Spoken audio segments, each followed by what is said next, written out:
બોલીએ સદગુરુ મહારાજની જય.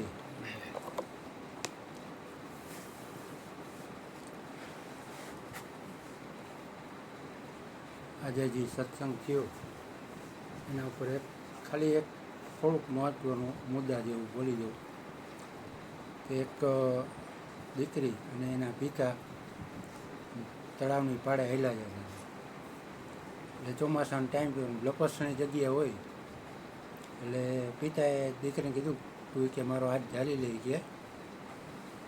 કે લપસી દેવાય એવું. એટલે દીકરીએ કીધું પપ્પાએ કે હું તમારો હાથ નહીં, તમે મારો હાથ ઝાલી લ્યો. તો કે એમાં શું ફેર પડશે? તો કે મને વિશ્વાસ છે કે તમે મારો હાથ ઝાલ્યો હશે ને તો તમે નહીં મૂકો, હું કદાચ છોડી દઈશ. એટલે ભગવાન આપણો હાથ ઝાલી લે એવો વિશ્વાસ આપણે ભગવાનનો હાથ ઝાલી શકીએ આપણી ક્ષમતા નથી.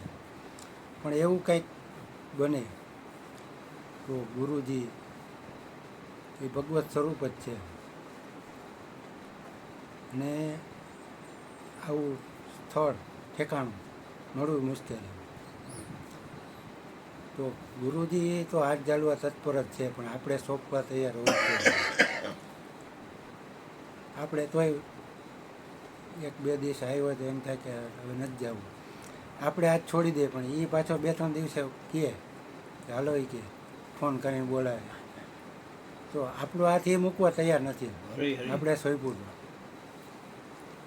એટલે ખરેખર આવા મહાપુરુષો પાસેથી પહેલાં તો પોતાનું આત્મ સ્વરૂપ જાણી લેવું જોઈએ, પછી આપણને છોડશે નહીં એવો દ્રઢ વિશ્વાસ છે. બોલીએ સદગુરુ મહારાજ. મારે છે ને ગુરુ કૃપાથી એક હું અહીંયા આ ગુરુનું ઘર છે ને એમાં લગભગ